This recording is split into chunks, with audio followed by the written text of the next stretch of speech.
No. So we are very famous for that. Somebody has to keep us excited. So that responsibility HR has taken. But one big stupid thing again we've done, and which is a classic example of masculine and feminine communication, is one role, because of cost saving, we decided to change, which is converting a receptionist into a security guard.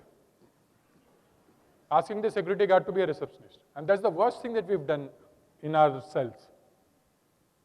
What was the receptionist job profile?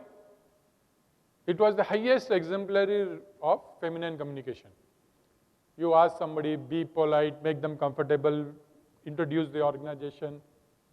And then we said, no, that job will be done by security guard who's completely masculine, who was trained to look at everybody as a thief. Right? Now you are telling him, you welcome the person. How can he welcome the person? Yeah?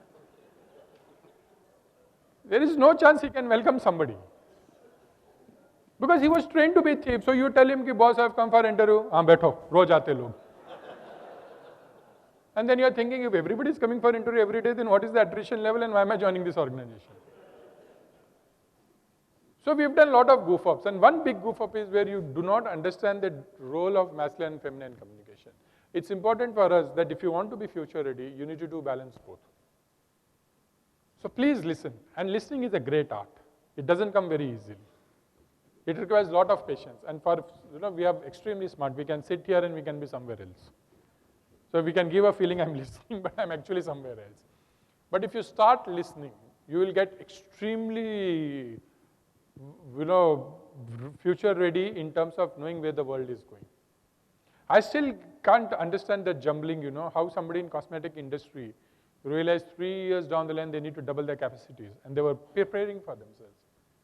And today the same I can tell you, with so many industries are completely looking at the world in a very different way than you and I are looking at.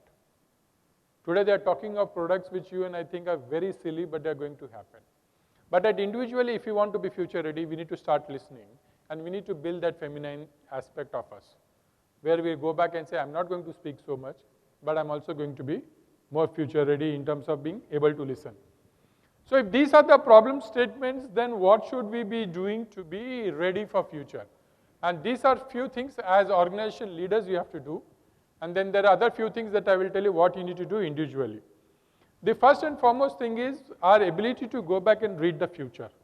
Unfortunately, as I said, we do not do that much.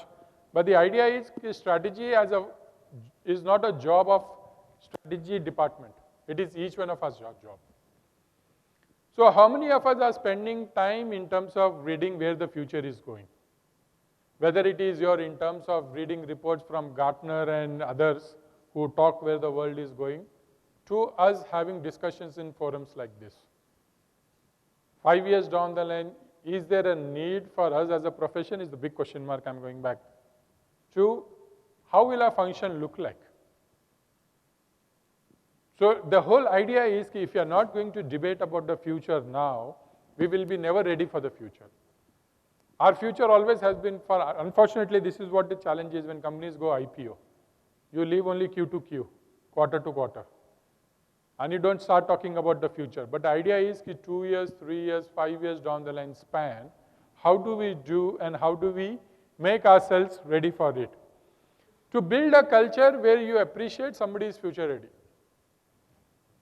We were doing this conference last year in Business Today, and I was telling, like for example, how many of you have innovation as a hallmark in your organization, saying we want to be, okay, good. How many of you have graveyards in your office? None. How can you have innovation without having a graveyard? Now what is the correlation? Correlation is very simple. You will proudly go back and say, this is my Hall of Fame. What does Hall of Fame tell me? Boss, do whatever you want to do, don't fail. If I don't build a culture of failure in my organization, why will anybody try to innovate?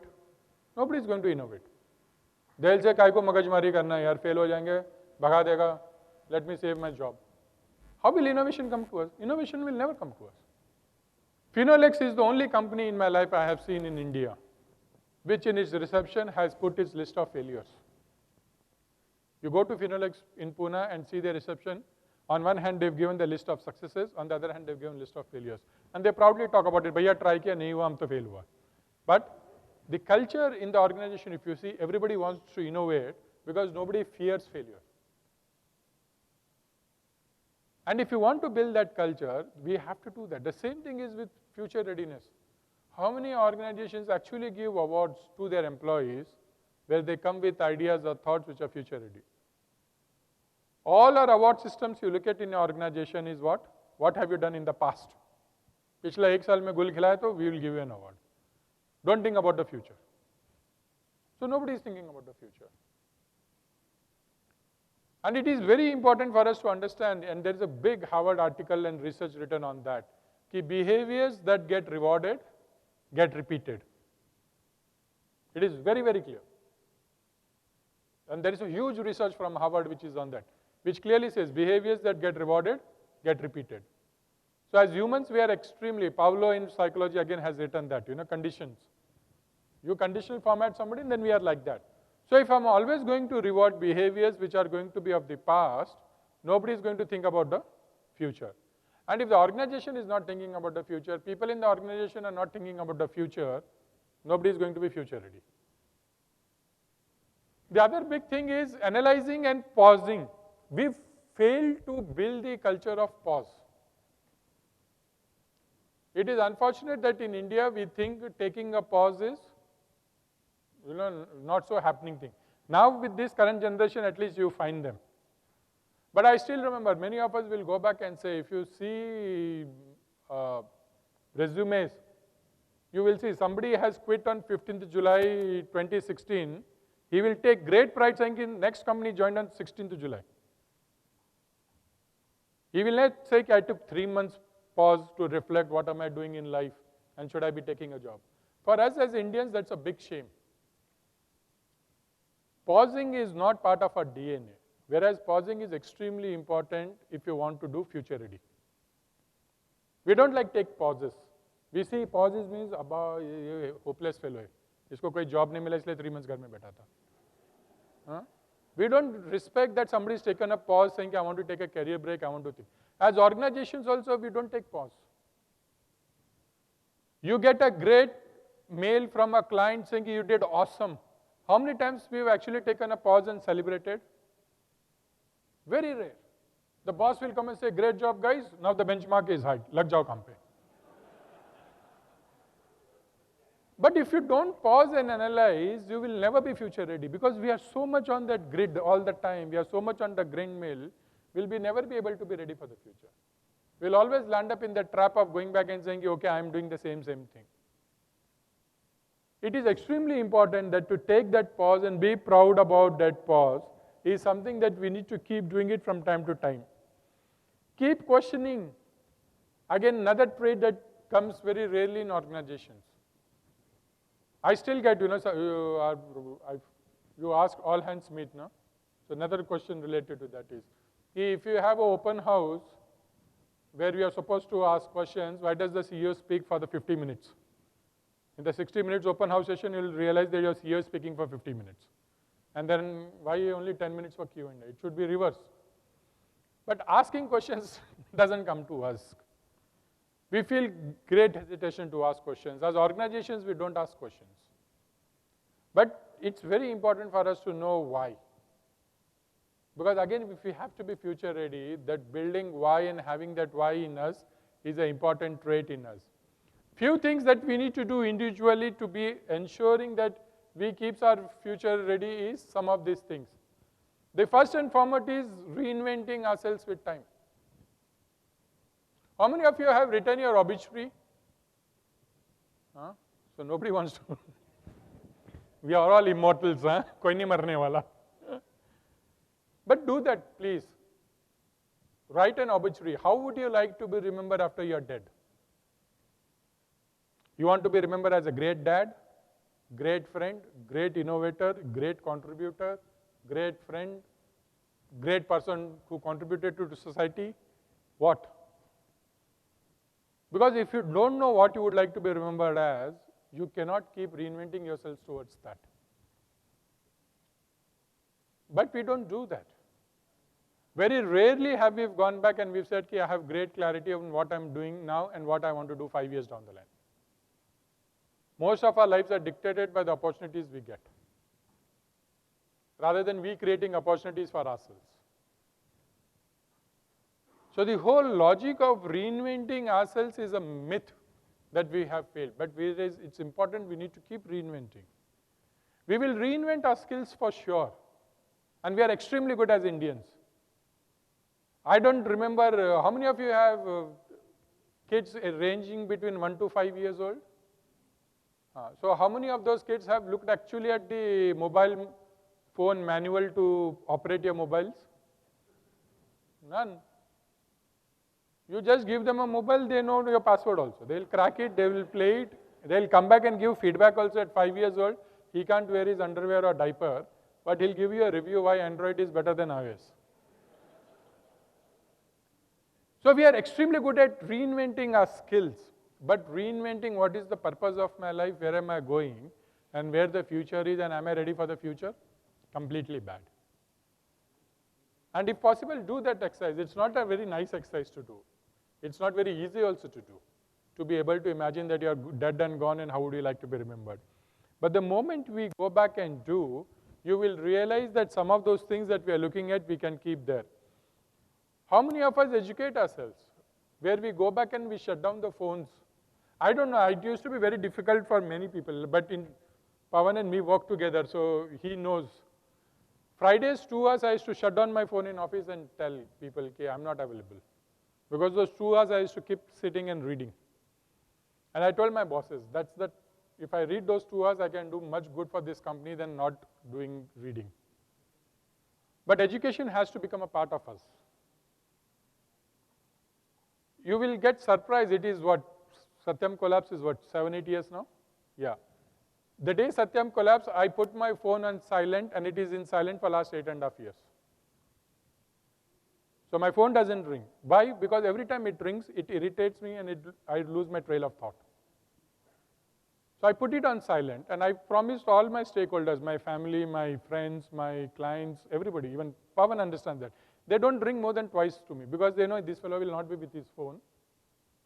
But every 1 hour he'll check his phone and he'll call back. But that 1 hour I'm with myself is with myself. Nobody disturbs me and that's my time and I decide what I have to do. But every time we are doing something, the phone rings, we get distracted, we don't go back to our education and our education goes back. You can invent your own methodologies of educating, but the question for us is, am I doing enough to invest on myself? The other one which is very interesting is, how many of you have dedicated a fund for your own growth? You have fund for your kids and all that, but your own education, we don't. Very few hands I'm seeing. Am I going back and at least saving 5% of the money every year for my own development? It could be that I may attend a conference like this where I have to pay fees to going back to studying in, say, an Harvard or a Stanford or to an IIM. Like for example, try doing this. How many of you, I don't know, if you're doing it, great. But if you're not doing, please start doing this. How many of you do meetings with your team members and other stakeholders without an agenda? Right? Good. Do meetings with your stakeholders where there is no agenda. Just go and sit. It could be as simple as saying, why did Bahubali made 500 crores and others couldn't? Or it could be, what will happen if Donald Trump comes? What will be the impact? To what is Britain doing? Or it could be as simple as that, how can we get rid of traffic problems in Hyderabad? We don't know. But the idea is to just go into meetings without any agenda, sit and listen. Today the challenge is we are so caught up doing masculine communication, which is like, okay, fine. So how many of us understand masculine and feminine communication? This is again an interesting story you can do today evening. Why does so we all do masculine and feminine communication. So that is nothing to do with gender. Why does the masculine side of us communicate? Any idea? Sorry? Boasting, okay. Ego, okay. Problem solving, yes. So the masculine side of me communicates to solve problems. Why does the feminine side of me communicate? Who said that? Photo khicho, ghar bhejo. Right? The feminine side of us communicates to share experiences. Correct? The masculine side of us communicates to solve problems. The feminine side of us creates, share experiences. If you go and put on the TV today evening, you will realize between 7 to 10, all the TV serials are based on either of the one. So on one hand, you have serials like CID, which are masculine. At the beginning of the episode, they tell a problem. By the end of the episode, they'll solve the problem. Correct? And we are very happy. So you take CSI Miami to Castle to any serials which are that. On the other hand, you have the Ekta Kapoor serials. Are they trying to solve a problem? No. But they are also extremely popular. What are they doing? They are basically sharing experiences. So the mother-in-law will say something, the daughter-in-law will say something, again the mother-in-law will say something, the camera will move thrice, dadan, dadan, dadan. So there is one serial in which this lady is pregnant for